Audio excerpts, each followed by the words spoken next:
మార్పు అని ఊరికే ప్రజల్లో కన్ఫ్యూజ్ చేసి వాళ్ళ ఉనికిని కాపాడుకునే ప్రయత్నం చేస్తూ ఉన్నారు.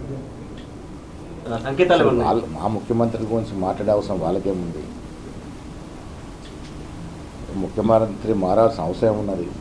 వీళ్ళు చెప్తా పోతే ఇంత బహత్తరమైన కార్యక్రమాలు జరుగుతున్న ఈ సందర్భంలో ముఖ్యమంత్రి మార్పు ఏమవసరం ఉంటుంది? అయినా బీజేపీ బీఆర్ఎస్ పార్టీకి కాంగ్రెస్ యొక్క విధి విధానం మీద మాట్లాడే అవసరం లేదు. అంటే మాకు ఇప్పుడు ఎవరు అవసరం లేదు. యువ నాయకుడు ఉన్నాడు, మాకు చక్కటి పాలన నడుస్తూ ఉంది.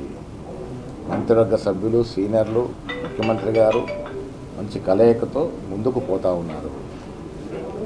ఆ దృష్టి అంతా ప్రజల యొక్క అవసరాలు తీర్చడం, ప్రజలకి మనకి ఎన్నికల ముందు ఇచ్చినటువంటి మాట నిలబెట్టుకోవడం. మాకు లేని బాధ మీకెందుకు?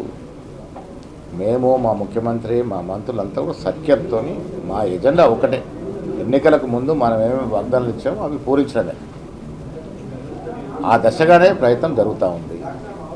మా దగ్గర ఏ సమస్య లేదు. మరి వారెందుకు సమస్య ఉంచుకుంటూ తెలియదు. అది ఆమె నిన్న ప్రెస్ మీట్ పెట్టి వివరంగా చెప్పింది. ఆమె పోయిన బీఆర్ఎస్ టైంలో మంత్రులు తీసుకున్నటువంటి కమిషన్లు మాట్లాడితే ముందు వెనక తోకలు కట్ చేసి దాన్ని ఎడిటింగ్ చేసి దాన్ని కేర్ చేస్తున్నట్టు. కొండా సురేఖ గారు మాట్లాడింది వేరు, సోషల్ మీడియాలో వస్తుంది వేరు. అంటే మొండేమో తోక కట్ చేసేసరికి అదేమైపోయింది, మొత్తానికి డిఫరెంట్ అని తీసుకుంది.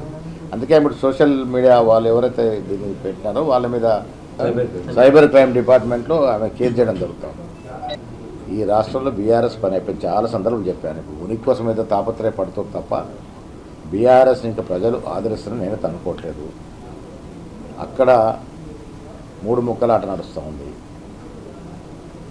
కవితకి కేసీఆర్కి, కవితకి కేటీఆర్కి, కేటీఆర్కి హరీష్ రావుకి అసలు ఏమాత్రం సొగసకుండా ఇబ్బడి ముబ్బడిగా అక్కడ ఇబ్బందులు పడుతూ ఉన్నారు.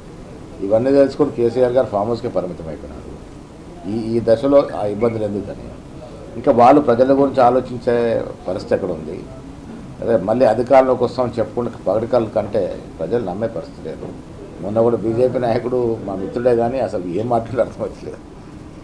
బీఆర్ఎస్ పార్టీ, బీజేపీ పార్టీ ఒకటే ఉన్నాయి. ఆ ఒకటున్న పార్టీ అక్కడి నుంచి వచ్చి మాత్రం ఎందుకు కలుస్తుంది?